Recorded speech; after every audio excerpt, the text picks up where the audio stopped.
¿qué tal? Temas económicos y financieros a esta hora, números y todo lo que hay detrás.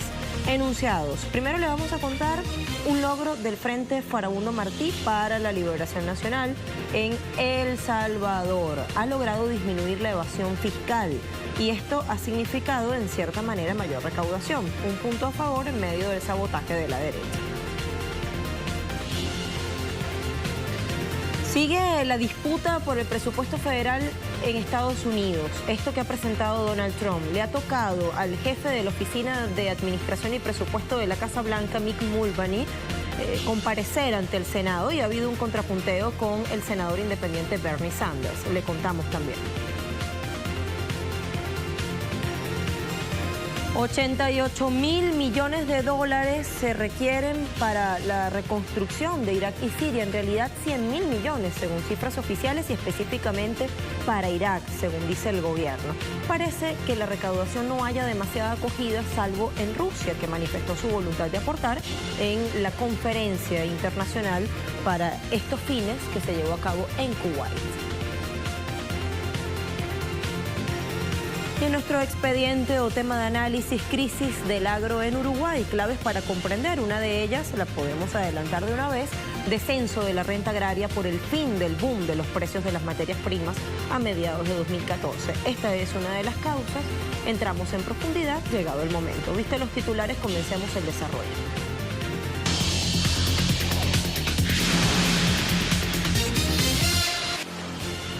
Hablamos de uno de los logros que se registran en El Salvador en materia económica, producto de los esfuerzos del Frente Farabundo Martí para la Liberación Nacional.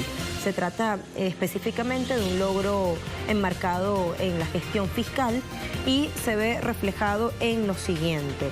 Se habla de una eficiente gestión pública que se ve reflejada en una importante disminución de la evasión fiscal hasta en 10%, a pesar de los desequilibrios que buscan generar fuerzas de la derecha en materia de Hacienda.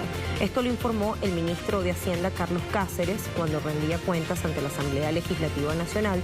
Aprovechaba para destacar la efectividad de mecanismos que han utilizado para evitar la evasión de impuestos y atajar el fraude fiscal. Sin embargo, el titular hizo hincapié en que todavía hay empresas que evaden y eluden un tercio de sus obligaciones tributarias, tanto de la renta como del impuesto al valor agregado, situación que afecta a las arcas públicas, que hace mermar lo que ingresa al erario público hasta por un monto de 750 millones de dólares. Esto solamente lo que se ha cifrado en 2016. Representantes del partido derechista advierten sobre estudiar las estrategias que combaten la evasión fiscal. Recientes auditorías revelan alteraciones que permitían reportar una disminución en los ingresos relacionados a la declaración de la renta, también evasión del pago del IVA al Estado ante la mirada complaciente de la Fiscalía General de la República, entidad que, según declaraciones del recién fallecido economista Salvador Arias, mantiene su complicidad con los principales grupos de mayor poder económico en este país centroamericano.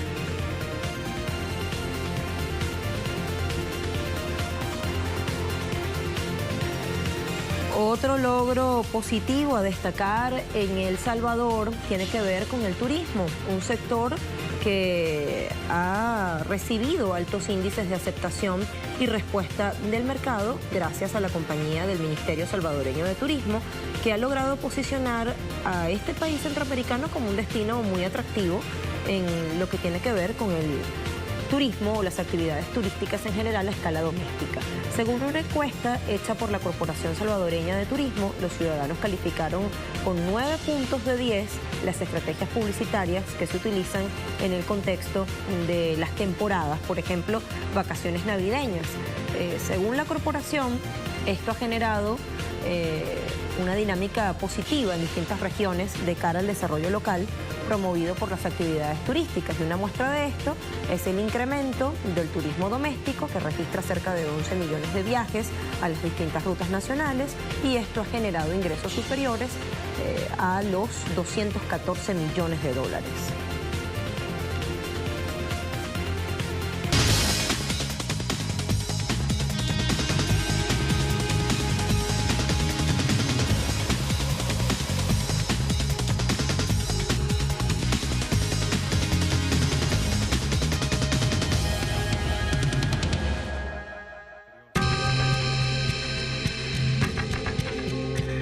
Observatorio Venezolano de Tecnología Blockchain asegura que el petro se perfila como uno de los criptoactivos más seguros en el mundo para los inversionistas. En declaraciones recientes, el secretario general de la instancia, Daniel Peña, indicó que el posicionamiento del petro tendrá mucho que ver con el valor de las reservas de petróleo, al contar Venezuela con las mayores de este recurso en el mundo. A diferencia de las más de 1.500 criptomonedas existentes a nivel mundial, entre las que figuran las pioneras Bitcoin y Ether, el petro es la única que tiene sustento físico, al estar respaldada con 5.342 millones de barriles del campo 1 del bloque Ayacucho de la faja petrolífera del Orinoco. Para los expertos, el petro se erige como una fuente de financiamiento importante y puede contribuir con el desarrollo de la economía al recibir dinero para capitalizar una moneda nueva que sirva para mover la economía local.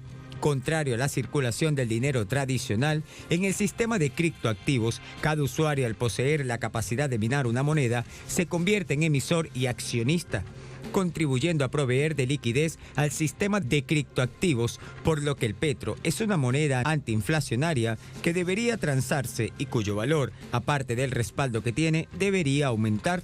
Otra de las virtudes del petro pasan por la captación de capitales a través de inversión extranjera, ya que cualquier persona, independientemente de donde se encuentre ubicado en el planeta, puede comprarlo en divisa libremente convertible, de manera de saltarse las sanciones y el bloqueo financiero de Estados Unidos contra Venezuela.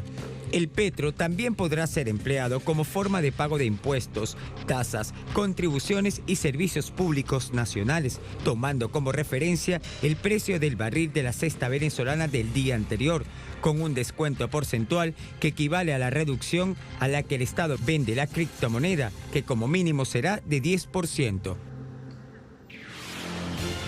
Las cuentas para el Banco Central Argentino siguen sin cuadrar. ¿Por qué lo decimos? Hay un informe oficial emitido por la Autoridad Monetaria Central que dice que esta desembolsó el equivalente a 21.000 millones de dólares en intereses de las conocidas LEBAC entre 2016 y 2017.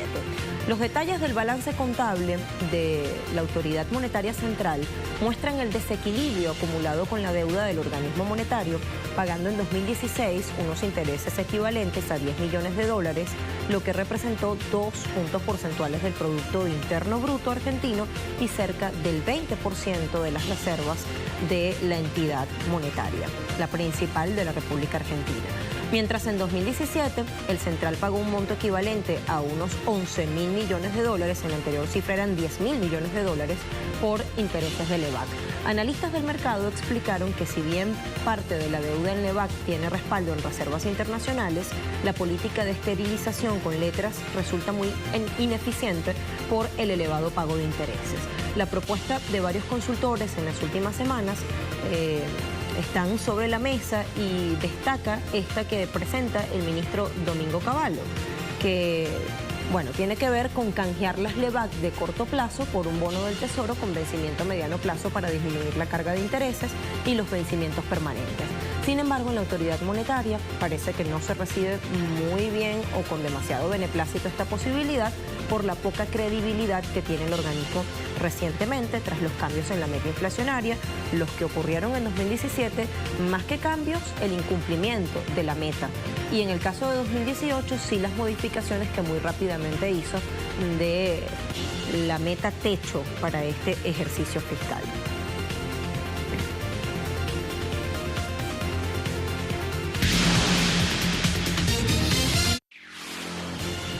Hablamos de petróleo. La Agencia Internacional de Energía, la AIE, informó que los países que no hacen parte de la Organización de Países Exportadores de Petróleo, OPEP, han cumplido el acuerdo OPEP Plus, es decir, el pacto de recorte de la producción petrolera en 85% durante enero, respecto a 88% que se registraba en diciembre del pasado año. Estamos hablando de la parte plus de la declaración y allí está encabezando Rusia, es decir, las productoras que están afiliadas a la declaración pero que no hacen parte del OPEP. El documento emitido por la referida agencia especifica que una parte de los países no OPEP llevaron a cabo los recortes de extracción de crudo a 470.000 barriles diarios respecto a octubre de 2016, un nivel general de cumplimiento estimado en 83%, y en términos mensuales el total de extracción petrolera de estos países registró un repunte de 10.000 unidades de crudo y llegó a los 18,39 millones de barriles por día.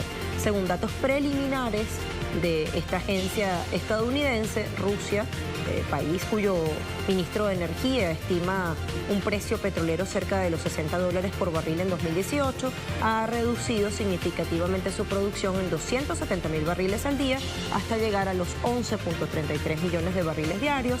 Esto significa que ha cumplido el acuerdo petrolero en 88%, un porcentaje que se mantiene desde diciembre de 2016 y habla de la voluntad fiel, con lealtad al convenio suscrito entre países OPEP y quienes no integran esta organización para lograr el equilibrio de los precios en los distintos mercados.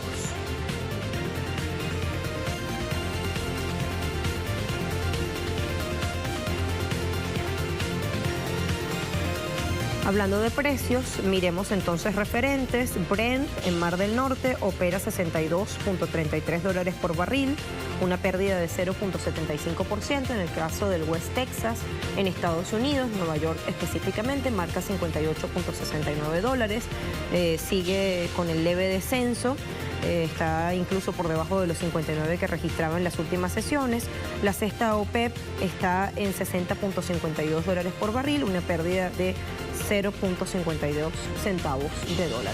Así, los referentes internacionales de petróleo. Vayamos a hacer nuestra primera pausa en Impacto Económico y al regreso vamos a mirar el contrapunteo que genera el presupuesto federal presentado por el presidente Donald Trump. Ya ha tenido su primera defensa en el Senado y vamos a ver qué disputa se generó en ese escenario.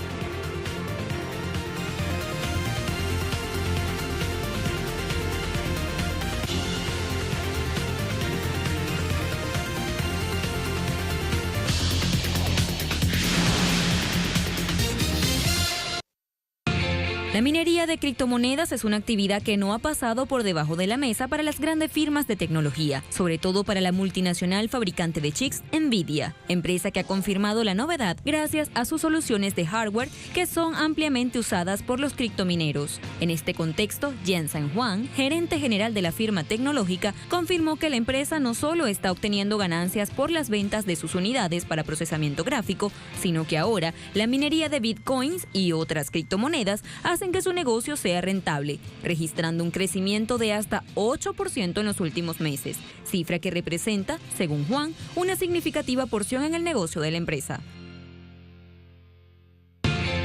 A pesar de las medidas de los reguladores para frenar las actividades financieras relacionadas con las criptomonedas, un grupo de pequeños bancos europeos ha marcado distancia del resto, dando así acceso y asesoramiento a los inversores sobre los criptoactivos. Los bancos privados suizos Vontobel y Falcon Bank son dos de las entidades que han decidido gestionar las inversiones en criptomonedas de sus clientes, así como también el alemán Fidor Bank y la entidad de Liechtenstein Banfrick. Eddie Wogerer, delegado de la entidad, afirma que la acción representa una gran oportunidad para la pequeña banca, mientras que los grandes ven las criptomonedas como una amenaza porque no entienden su funcionamiento.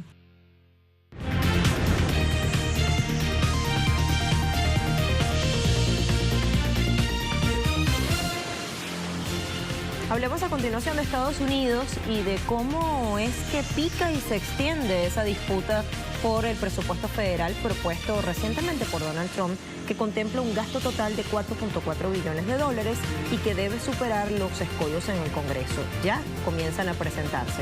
Las contradicciones no son pocas, algunas se desprenden del contrapunteo que vamos a oír a continuación. Les adelanto que al jefe de la Oficina de Administración y Presupuesto de la Casa Blanca, Mick Mulvaney, le ha tocado comparecer ante el Senado para defender esa propuesta. En el careo, el senador independiente y ex candidato presidencial Bernie Sanders dijo no entender cómo es que se quiere dar más dinero a los ricos y quitar a los más pobres a través de la reducción de programas sociales y también de asistencia medioambiental. Mulvaney respondió que hay cosas que no son fáciles como recortar o ajustar, pero alguien tiene que hacer el trabajo duro, como quien dice. Este es el presupuesto de los hermanos Koch. Es el presupuesto de la clase multimillonaria y el pueblo estadounidense lo entiende. Explíqueme la moralidad de un proceso mediante el cual le damos a la tercera familia más rica de Estados Unidos más de $1.000 millones al año en excepciones impositivas y sin embargo cortamos un programa que mantenga a los niños y a los ancianos abrigados en invierno. Es mucho más divertido gastar dinero que reducir. Es mucho más difícil reducir el gasto a largo plazo que gastar. Y creo que nos incumbe a todos comenzar a tomar decisiones difíciles. Decidir juntos como una legislatura, como una administración. Son estos déficits que realmente estamos dispuestos a tolerar. No somos como administración, por lo que tenemos un presupuesto que dobla esa curvatura en la dirección apropiada. Y esperamos que la legislatura considere algunas de las ideas que estamos planteando este año. Y cerramos con este dato que resulta curioso. En su intento por defender el presupuesto tan polémico, Mulvaney dijo que tal vez si fuera parte del Congreso votaría en contra por la cantidad de defectos que tiene esa relación de egresos e ingresos. Tuvo luego que salir la portavoz de la oficina que dirige el propio Mulvaney, Megan Burris, a decir que, bueno, que el director o que a su jefe tal vez fue malentendido, que se refería era al reciente acuerdo alcanzado por republicanos y demócratas para evitar el cierre del gobierno, o más que para evitarlo, para lograr que se reabriera, mejor dicho, sobre todo en sus partes no esenciales, porque sí cerró por pocas horas, pero cerró por segunda vez en este primer trimestre de 2018.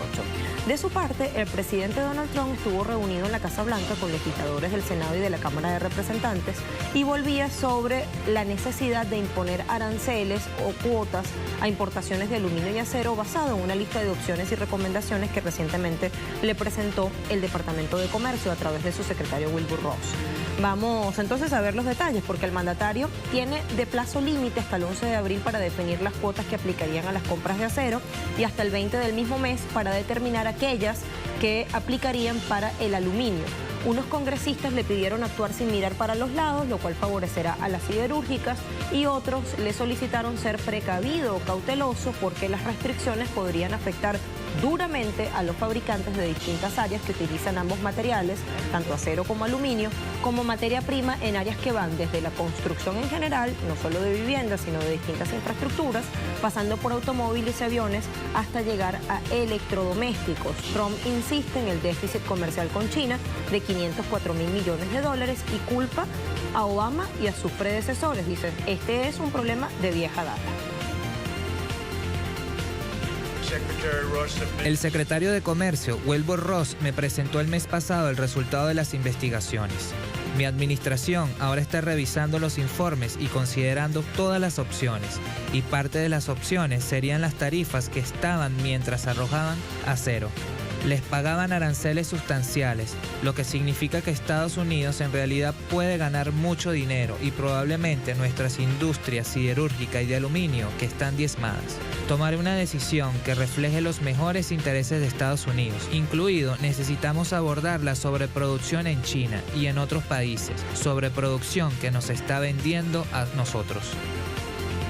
Bueno, así las cosas, y China no se quedaba atrás y respondía e insistía en el multilateralismo. Vamos a hablar ahora de los resultados que arroja la conferencia celebrada recientemente en Kuwait para la reconstrucción de Irak. La víspera, Donald Trump decía, justo cuando presentaba ese presupuesto tan cuestionado, que le parecía estúpido invertir en Oriente Medio, aun cuando gobiernos estadounidenses tienen plena, absoluta responsabilidad en la devastación, en la destrucción de países como Siria, Libia e Irak. Rex Tillerson, el secretario de Estado de Estados Unidos, no contradijo a Trump y fue cónsono con lo que este decía, de que considera una estupidez destinar dinero para estos fines, así que a pesar de estar de gira o de periplo por la región y que una de las escalas era precisamente Kuwait, escenario de esta conferencia para la reconstrucción, fue el gran ausente en ese en ese encuentro que buscaba o que tenía por objetivo recaudar al menos 88.000 millones de dólares para la reconstrucción de este país árabe, de los 100.000 millones que están requiriendo según cifras oficiales que presenta el gobierno iraquí. Sin embargo, la meta parece que no haya demasiada acogida entre los países participantes o los gobiernos que estuvieron allí, a excepción del ruso, que ha ofrecido financiación mixta para poner en marcha distintos proyectos de infraestructura.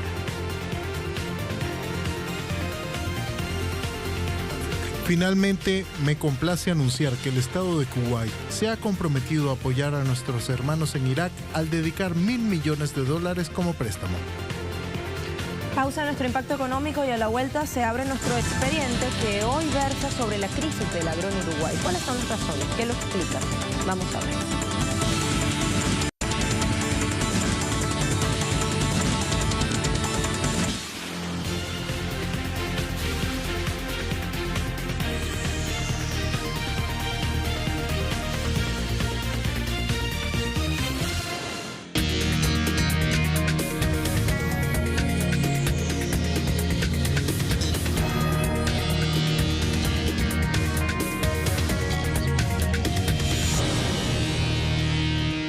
Nos centramos en el campo uruguayo y vamos a comenzar explicando cuáles son las demandas de los productores rurales, qué es lo que están pidiendo.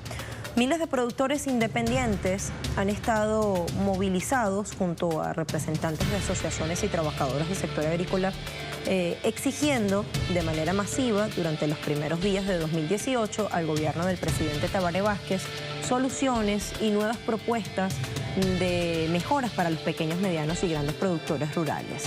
Los voceros de estas organizaciones del campo que se han autoconvocado se ponen en el centro de la escena de cara a un año preelectoral en el cual se concentran las negociaciones de todos los grupos salariales y donde posiblemente estará de fondo el debate respecto a reformas laborales.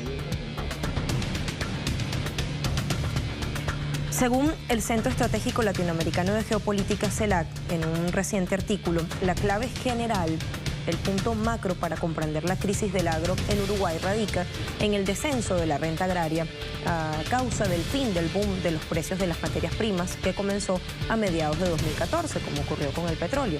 Agrega que el peso sobrevaluado permitió capturar indirectamente la renta agraria y sostener el poder de compra externa del conjunto de la economía a costa de los márgenes del negocio agroexportador, debido a que el peso alto disminuye los ingresos en pesos de quienes reciben dólares por sus exportaciones o ventas.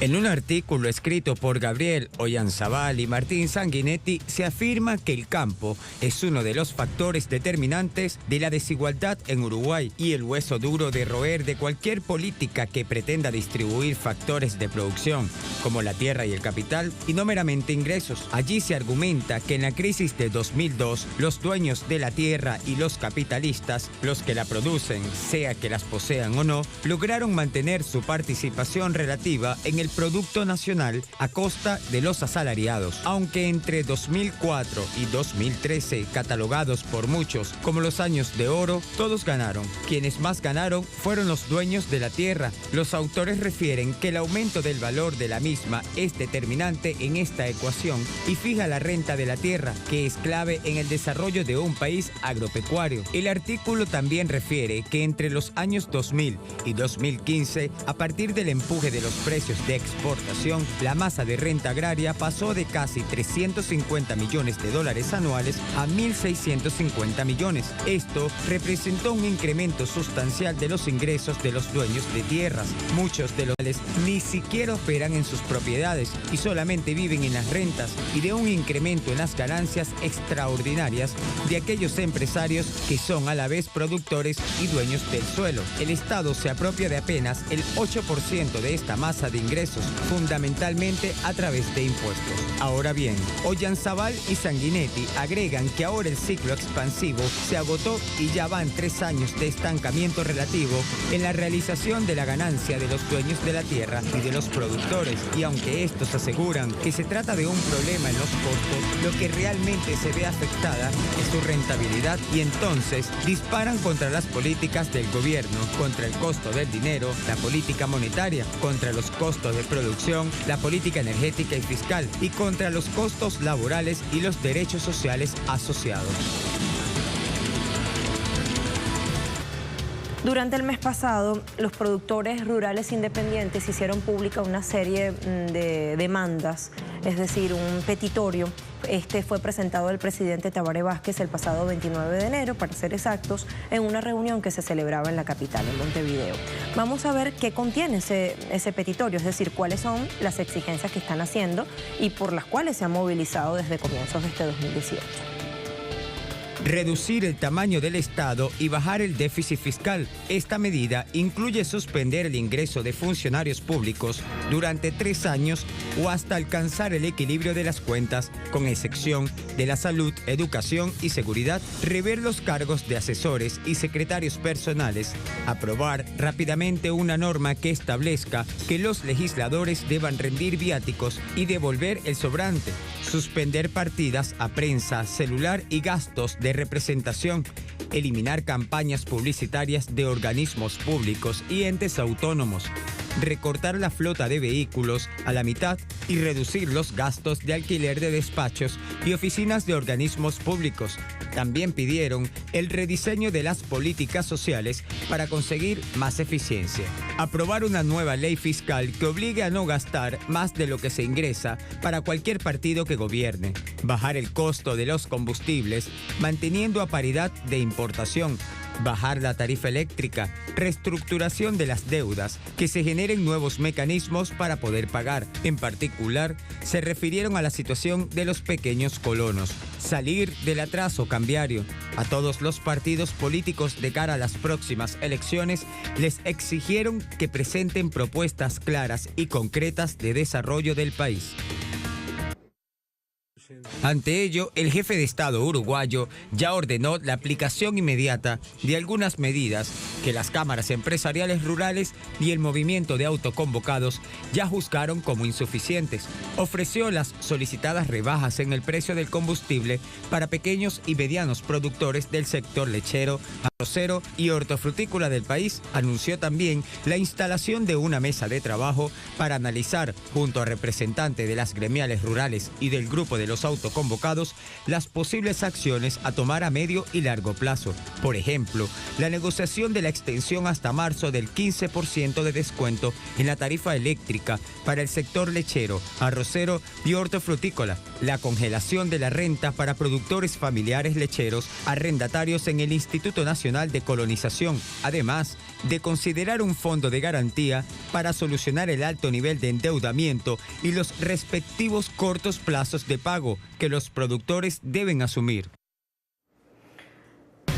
Entre los principales planteamientos del sector agrario está que el campo está cargando con un Estado gigantesco, en muchos casos ineficiente, y que por tanto hay que ajustar esta situación, que no puede sostenerse mucho más. Y además, en buena parte de los casos, los que más tienen, muchos de los productores y dueños de la tierra se valen de este tipo de reclamos para manipular políticas públicas, aprovechar a su favor los acuerdos que se generan y obtener beneficios de exenciones de impuestos y lagunas para enriquecerse. Este tema también es propicio que lo sigamos abordando en una próxima emisión. Gracias por acompañarnos en esta. Chao.